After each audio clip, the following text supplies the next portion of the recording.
그 비행기를 윤석열이 운전하다가면 안 탈 것 같아요. 그러니까 이성윤 검사장이 등판하신 거잖아요. 비겁한 것 같아요. 최근에는 또 이재명 대표가 단식하실 때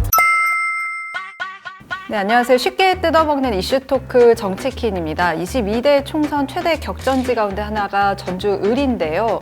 이제 이번 주 일요일부터 민주당 후보를 뽑는 100% 국민 경선이 시작됩니다.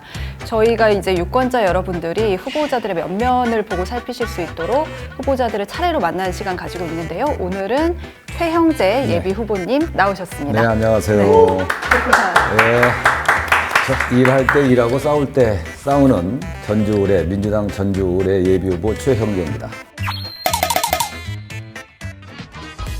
아니 근데 네. 치킨을 사와 사오셨어요. 아, 이거 지금도 따끈따끈한데. 가져오신 후보님 최초인데. 예, 저는 최초인 게 많습니다. 아, 그러세요? 앞으로도 많을 겁니다. 아, 예. 오, 이렇게 손으로 딱 해서 드셔야 되는데. 맛있네요. 저는 남부시장에 있는 한국닭집이 단골인데 오늘은 서부시장에서 익산 닭집에서 가져왔어요. 네. 자주는 아니지만 장은 제가 봅니다. 아내의 명에 따라서 정치인들이 막 명절 때 그 서민 코스프레 하려고 가서 뭐 이렇게 이런 것도 먹고 뭐 저 어묵도 먹고 떡볶이도 먹고 뭐 어떤 사람은 생닭도 사가지고 흔들고 막 그러잖아요. 저는 뭐 일상적으로 남부시장에 단골 콩나물밥집도 있고 순대국밥집도 있고. 요즘 사람들 진짜 많이 만나실 텐데 어떤 얘기들 좀 많이 하세요? 때가 때인지라 아이고 우리 최형재 씨가 대할 텐디 한 번은 해야 하는디 이렇게 끝이 이런 말이 제일 많고 안타까워하는 말이 제일 많고, 두 번째는 제발 윤석열이 좀 어떻게 좀 끌어내려라 이런 거예요. 그분들이 이번에는 돼야지라고 말씀하시는 이유가 이제 그동안에 여러 차례 뭐 도전도 하셨고 고배도 마셨고, 그러니까 지난 2016년에는 그 당시에 새누리당 정운천 후보에게 111표 차로 이제 네. 패배하셨던 게 있고, 4년 전에는 또 이제 민주당 경선에서 네. 이상직 전 의원과 이제 뭐 경쟁을 하다가 컷오프가 이제 되셨었잖아요. 여론조사 1위였는데 컷오프 됐다 해서 탈당하시고 그 이후에 이제 이상직 전 의원의 어떤 그런 뭐 경선 과정에서 불법 문제 이런 거 드러나기도 하고 했는데 비운의 정치인이라고 하나요? 어떻게 그런 점이 있는 것 같아요. 이제 국회의원 여러 번 떨어져도 잊혀진 사람도 많아요. 뭐 저 경쟁했던 사람들도 그렇고, 그러니까 잊혀진 사람도 많은데 저는 사연이 있는 거지. 뭐 말씀하신 대로 111표로 떨어지기도 했고 1등 가는 후보, 하자 없는 후보를 그냥 컷오프 시켜서 이런 일이 벌어졌고, 또 그냥 괜찮으면 모르겠는데 또 그 사람이 불미스러운 일이 생겼고, 저는 또 정치적으로 이렇게 어려움에 빠졌고, 그런 것들을 시민들이 스스로 알고 계신 것 같아요. 그래서 짠한 마음이 있어서 돼야지가 아니고 돼야는디 뭐 이렇게 저는 안타깝게 생각하는 것이 너무 감사하고, 그러나 이것들이 조금 모아지는데 지금은 이제 될 거요. 그러다가 이제 돼야지, 꼭 돼서 일해요. 이렇게 명령하는 걸로 들리고 있습니다. 그렇게 좀 되는 것 같아요. 예. 그러니까 이제 원외에서 워낙 정치 활동 많이 하시기는 했는데 그래도 이제 정치하시는 분들은 아시지만 여전히 이제 또 최형재가 누구인지 모르는 분들도 많이 계실 거예요. 맞아요. 그러니까 지역에서 뭘 했는가? 네. 저는 정치를 하기 전에는 많은 분들이 알겠지만 시민운동을 참 오래 했어요. 그러니까 환경연합 사무처장을 한 10년 했고요. 또 시민운동 사무처장 했고, 또 정치개혁을 위한 총선연대라고 모든 단체들이 모여서 만들었던 총선연대 집행위원장을 했고, 그 다음에 이제 나눔과 순환이라는 차원에서 박원순 전 시장께서 주도했던 아름다운 가게 이 공동대표를 맡아서 나눔을 또 그 순환시키고, 또 이렇게 또 노무현재단 전북지역 공동대표를 맡아서 특권과 반칙에 맞서서 싸우고, 또 노무현 대통령의 정신을 계승하는 이런 일도 했고 그렇습니다. 그래서 다양한 일을 했는데 좀 그런 일에 좀 뭐라 그럴까, 인정을 받았다고 할까. 그래서 우리 지역에서 시사 저널에서 뽑은 영향력 있는 시민운동가 1등도 했고, 그때 이제 그 조사 결과를 가지고 당시 김한주 시장을 만나서 이거 이래서는 안 됩니다. 자연하천으로 이렇게 만드십니다 제안해서 흔쾌히 받아들여서 지금의 자연하천으로 승화됐다. 아니 근데 이제 민주당이 지금 이제 뉴스에 계속 나오는 게 이제 임종석 전 비서실장의 컷오프 이후에 굉장히 좀 이렇게 혼란에 휩싸인 것 같아요. 뭐 정치에 오래 하셨으니까 어떻게 보고 계세요, 당의 상황을? 저는 이거 뭐 늘 있는 거였다고 봐요.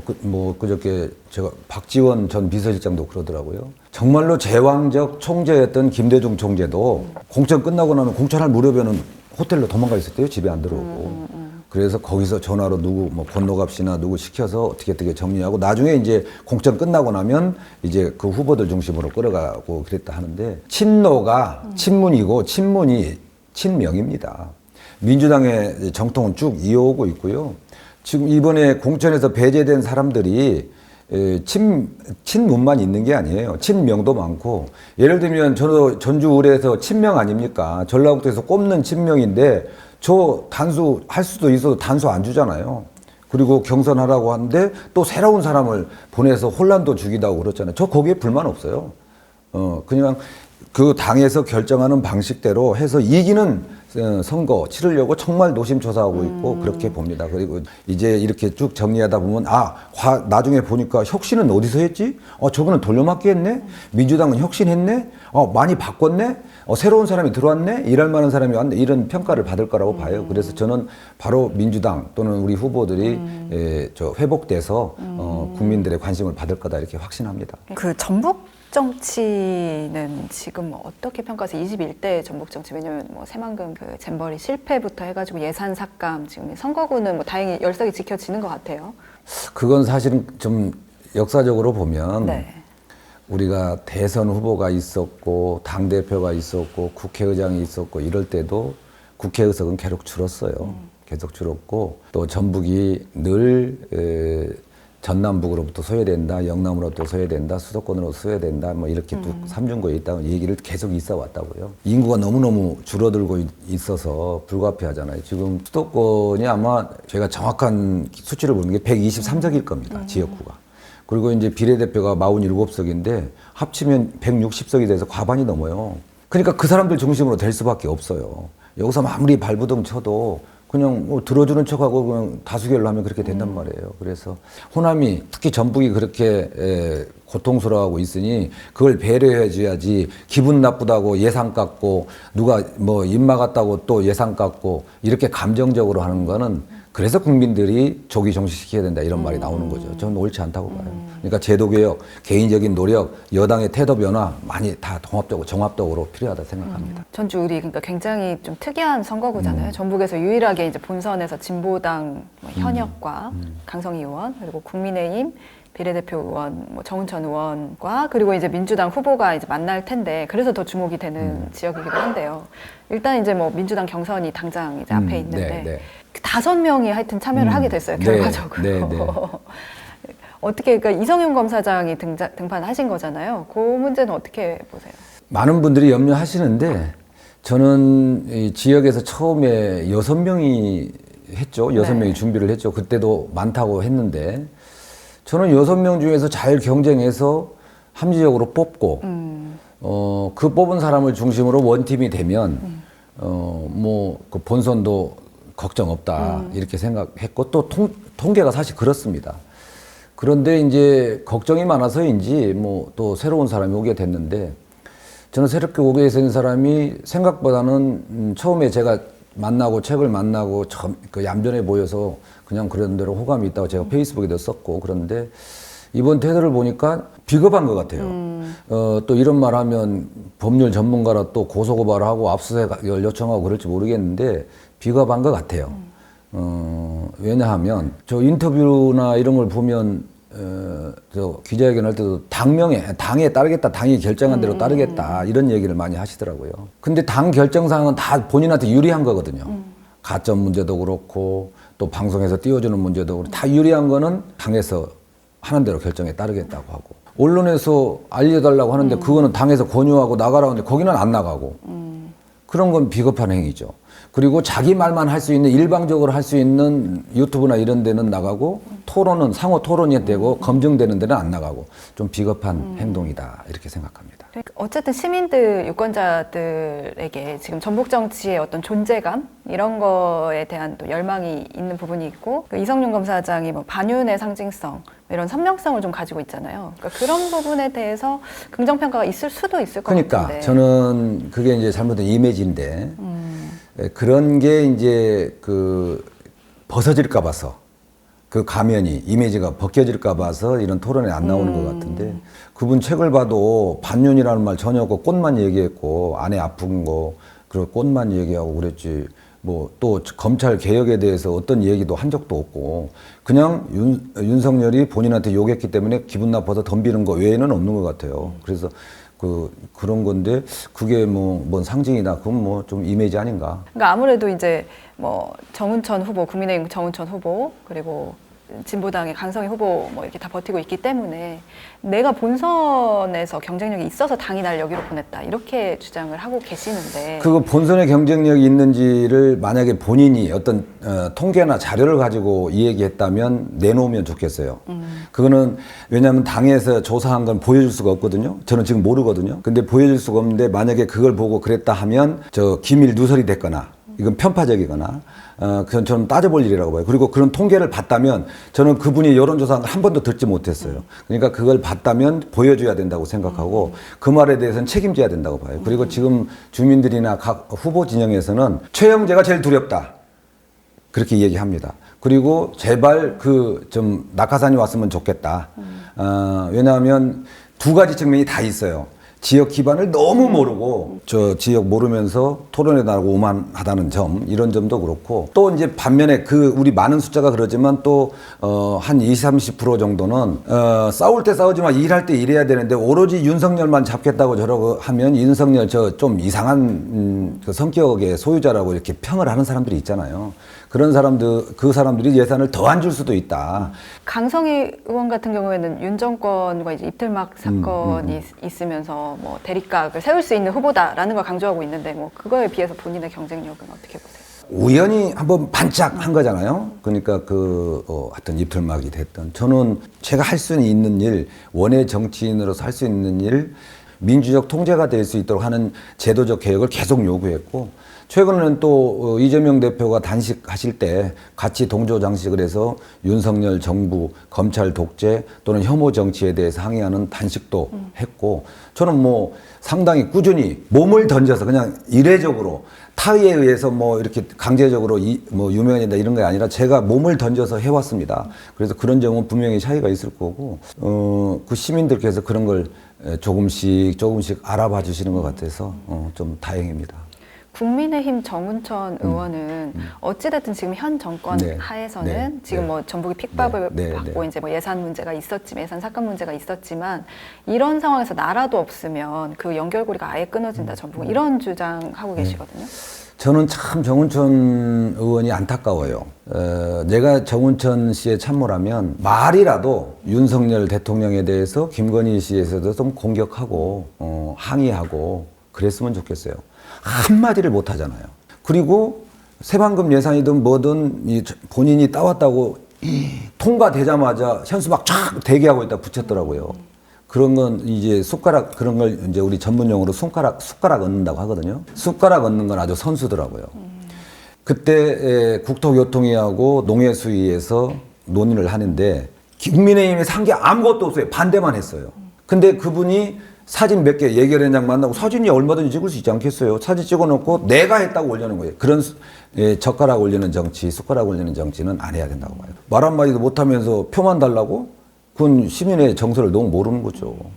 그리고 아무것도 한 게 없다니까? 그 예산을 뭐 이렇게 한 게 새만금 예산과 관련해서는 자기 역할이 없었다니까요. 그렇게 보시는 거고. 국민의 역할이 전혀 없었어요. 국민의힘 역할이. 그 이제 전북 특별자치도가 됐는데요. 어쨌든 국회의원님 되신다면 그 전북과 전주에 관련된 좀 주요 정책들도 가지고 계세요. 네, 너무 많아요. 전북과 관련해서는 이제 특별자치도를 개문발차했으니까 내용 채우면서 이제 문 닫고 안전하게 갈 수 있도록 해야 될 것이고요. 그 다음에 새만금의 우리 재생에너지 메카로 만들어서 재생에너지가 많이 만들어지면 이제 그 재생 전기가 많이 생산되는 거잖아요. 이제 앞으로는 아리백이 아니면 수출을 못 하지 않습니까? 그러면 재생에너지가 제일 많은 곳이 새만금이다. 그러면 뭐 데이터 센터라든지 뭐 반도체라든지 또는 뭐 여러 첨단 산업들이 이쪽으로 모여올 거예요. 첨단 산업일수록 전기를 많이 쓰니까. 그리고 모여오면 지산지소, 여기에 있는 생산한 것을 여기서 쓰게 된다고 이렇게 만들어지니까 이제 일이 몰려들 거란 말이죠. 근데 지금 정부에서는 여기서 만들어지는 재생에너지를 해저터널을 통해서 수도권으로 가져가려고 하니까 그거 딱 막고 우리 지역에서 사용해야 된다. 이렇게 막아놓으면 저는 그런 기업들이 몰려들고 그런 기업들이 몰려들 때 우리 지역의 인재들이 여기에 또 취업을 할 수 있고 여기서 살 수 있다. 이런 점에서 그 새만금 지역을 재생에너지 메카로 만들고 싶고요. 전주는 이제 특별자치도가 됐으니 전주도 새롭게 디자인을 해야 됩니다. 그래서 이제 또 전주 완주 통합도 해야 되고 또 이 그동안은 이제 전주가 성장한 것은 전주의 노력으로만 된 게 아니라 전주를 제외한 13개 시군에서 올라왔고 도와줬기 때문에 인구가 늘었었거든요. 근데 이제 아무도 안 와요. 그래서 전주가 지금 인구가 줄고 있는 거거든요. 그러면 이제 전주가 다시 13개 시군 후에 나눠지면서 이제 100만 경제 공동체를 만들어야 된다고 보는데 그런 점에서 보면 예를 들면 전주 동물원이라든지 농수산물센터 이런 것은 좀 지역이 넓고 하는 완주로 넘겨서 완주에서 활용할 수 있도록 하고 거기는 다시 새롭게 만들어내가고 또 한옥마을은 한옥마을대로 머물고 하는 관광단지로 만들어야 되고 특히 이제 전주울로 오면 전주울에는 주거단지로서 주거 조건이 좋긴 하지만 교통이라든지 문화시설이라든지 이런 게 준비가 안 돼 있어요. 그래서 이제 예를 들면 혁신도시와 전주를 연결시킬 수 있도록 현재의 국정원 자리를 국정원을 옮겨서 그 자리에다 문화 체육시설을 만들어서 혁신도시하고 신시설지를 연결하기도 하고 또 지금 삼천동이나 효자동, 효자 1, 2동, 서신동 이런 데는 이제 효자 1, 2동 이런 데 전주 도심에 아직도 푸세식 화장실을 쓰는 데가 있어요. 그리고 그런 하수 관로가 아직 안 묻어진 데도 있고 구도심을 다시 새롭게 개발하는 특별법이 만들어지고 있는데 아파트 필요한 사람은 아파트 짓고 또 이쪽은 개인주택도 짓고 또 이제 비용이 좀 저런 사람은 아주 쾌적하면서도 이런 영구 임대주택도 만들고 이렇게 개발을 해서 모든 시민들이 복받게 살 수 있도록 이렇게 좀 하고 싶고요. 또 교통 문제 심각하니까 저 쑥고개 문제든 전주대 입중 문제든 입체 교차로 또 지하차도를 통해서 제가 뻥뻥 뚫리는 교통 체계 만들고 싶고 또 이제 도심 내에서는 삼천 천편을 중에서 있는 곳에 저 삼천동 쪽은 하천에다 난간을 박아서 도로 1차선을 늘리고 또 서곡거 밑에는 언더패스를 만들어서 이쪽도 뚫어주고 그래서 뻥 뚫리고 사람들이 편하게 갈 수 있고 또 이제 그것 때문에 차가 멈춰 있으면 이제 오염물질이 많이 나오니까 그런 것도 줄이고 이런 정말 위에서부터 큰 거에부터 작은 것까지 세세한 것까지 여러 정책이 마련되어 있습니다. 알겠습니다. 이제 구독자 질문을 조금 드릴게요. 네. 전주 국회의원은 전주에서 십수년간, 이건 질문은 아닌데 전주 국회의원은 전주에서 십수년간 국민을 위해 노력한 사람 뽑읍시다. 전주는 누가 와도 민주당이 됩니다. 정말 그런가요? 그 선거라는 건 뭐 끝까지 가봐야 하는 거니까 잘 모르지만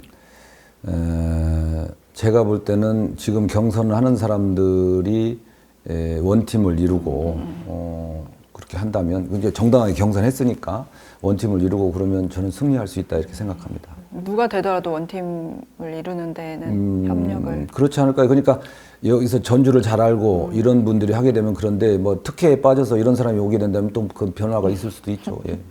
아무튼 이 구독자분은 어줍지 않은 인기를 당선 가능성으로 보고 찍지 맙시다. 전주를 사랑하는 사람을 뽑아주세요 하고 응원 댓글 남겨주셨습니다. 그러니까 유명한 게 유능한 건 아니거든요. 그렇잖아요. 예.